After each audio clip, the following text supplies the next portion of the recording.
Bon, Tottenham est 10e au classement de Premier League. Ouais, 10e. Mais ils sont qu'à 3 points de la Ligue des Champions, donc ça va. Mais bon, on parle souvent de Manchester City, Arsenal, United, Liverpool, Chelsea, mais très rarement des Spurs. Et moi, je veux savoir. Je veux savoir qu'est-ce qui se passe à Tottenham. Donc aujourd'hui, on va savoir, on va s'y intéresser et on saura enfin ce qui s'y passe. En tout cas, merci à tous ceux qui soutiennent, ceux qui likent, ceux qui commandent, vous savez, ça aide au référencement et nous, on construit la chaîne ensemble, c'est un travail d'équipe. Donc voilà, je pense que assez parlé et c'est parti. Alors je sais pas pourquoi, mais Postecoglou, je pensais que ça faisait au moins 2 ans qu'il y était, et au final non, il est là que depuis la saison dernière. Et je pense que je me trompe pas en disant que tout le monde l'aime assez bien, ça a l'air d'être un bon gars, il est assez positif, et il appelle tout le monde mate. Mate. Faut quand même le préciser, il arrive du Celtic en ayant gagné quand même pas mal de choses en 2 ans. 2 fois le championnat, 2 coupes d'Écosse, une coupe de la Ligue. Bon, techniquement, au Celtic, c'est le minimum. Mais en plus, il joue un football très plaisant, je crois qu'ils appellent ça le handball. Bon, ça on y reviendra un peu plus tard. Mais bon, on a un gars qui, en plus de gagner des titres, il joue très bien. Mais it's amazing. De leur côté, Tottenham, ils viennent de finir, 8e. À 1 point de l'Europe, et vous savez comment ça se passe là-bas. Le président Daniel Levy, c'est un sacré personnage. T'as quand même eu quelques entraîneurs qui ont essayé, comme je pense, l'entraîneur le plus emblématique de ce club, ça doit être Pochettino, du moins sur ces dernières années. Il y a eu quand même une finale de Ligue des Champions face à Liverpool.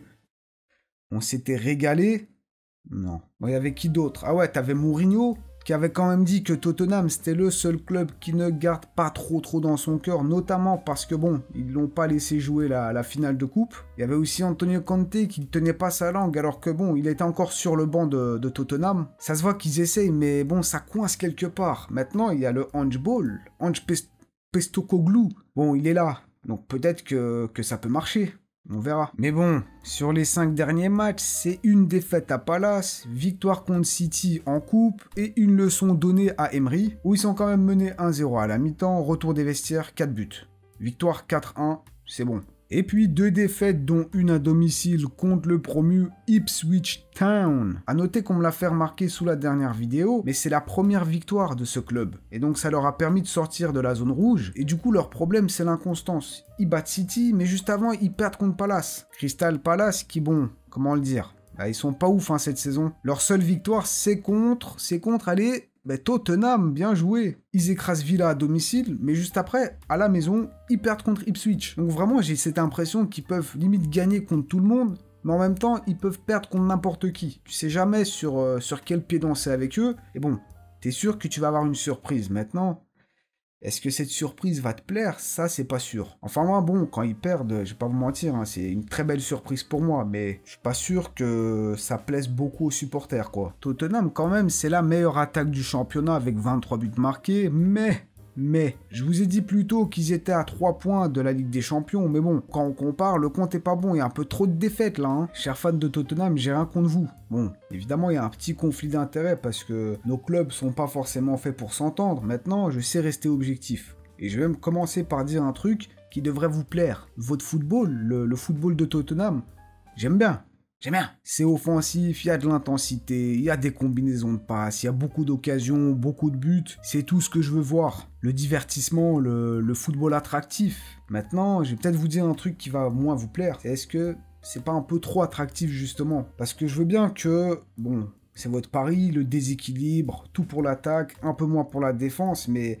Parfois, la façon de défendre de Tottenham, ça fait un peu peur. Limite, t'en oublies une chose, je pense assez essentielle, le résultat. Tout pour l'attaque, ok, mais on sait que la défense, même si ça te fait pas marquer des buts, mais ça peut te faire gagner des matchs. T'es solide derrière, t'encaisses pas, tu laisses l'adversaire s'amuser, et tu piques au bon moment. En l'occurrence, on ne demande pas à Tottenham de changer leur façon de jouer, mais je pense être un peu plus fort défensivement, ça leur ferait pas de mal. Parce qu'avec eux, c'est soit ça passe, soit ça casse. Par contre, peu importe qui on a en face, on change pas notre façon de jouer. Et soit ça passe pas. Et allez, un match au hasard. Allez, contre Arsenal, le match où on gagne 1-0. Alors là, ce match, je m'en souviens, ils nous ont mis le bouillon, ça allait à 100 à l'heure, surtout en première mi-temps. Mais en plus de rater quelques occasions assez importantes, nous, on a été très patients. On a attendu. on a été solide défensivement et on a saisi l'opportunité, quoi. Hop, merci. Victoire 1-0 à l'extérieur. Regardez juste ce graphique avec les menaces en attaque. Je vois très peu de rouge. Et regardez aussi les stats. Allez, prenez la possession. Le XG, on va dire que c'est à peu près la même chose. Ils ont frappé plus de fois, mais par contre, on a visiblement été un peu plus dangereux. Et bon, au final, comme j'ai dit, 1-0. Au niveau de l'effectif, ça va. Ils ont une belle équipe, des joueurs assez bons. Pas forcément à tous les postes, mais au global, ça va. Comme évidemment, ce bon vieux Son, en vrai, bon, il joue pour Tottenham, mais c'est un joueur que j'aime plutôt bien. Cette saison, il a eu quand même quelques blessures, il fait pas la plus grosse des saisons, mais ça reste Son, sûrement leur plus gros joueur. Il y a aussi Kulusevski qui fait un bon début de saison, tout comme Bentancur, Brennan Johnson aussi qui est pas dégueu, t'as Solanke qui vient d'arriver, qui est peut-être pas le plus efficace encore, mais là j'ai l'impression la machine commence à s'enclencher. Et en même temps, t'as des Werner, des Dragouchine, je crois aussi Christian Romero, là, le psychopathe en défense. Il fait un peu rager les fans. En gros, t'as une équipe, parce que, il faut le dire, ils ont une équipe. Mais est-ce que c'est suffisant? Est-ce que c'est suffisant pour déjà aller chercher quelque chose en Première Ligue et aussi jouer sur plusieurs tableaux? L'Europa League, la Première Ligue, les coupes. La Tottenham va aller affronter City. Et est-ce que vous y croyez? Est-ce que vous y croyez au back-to-back? Ouais.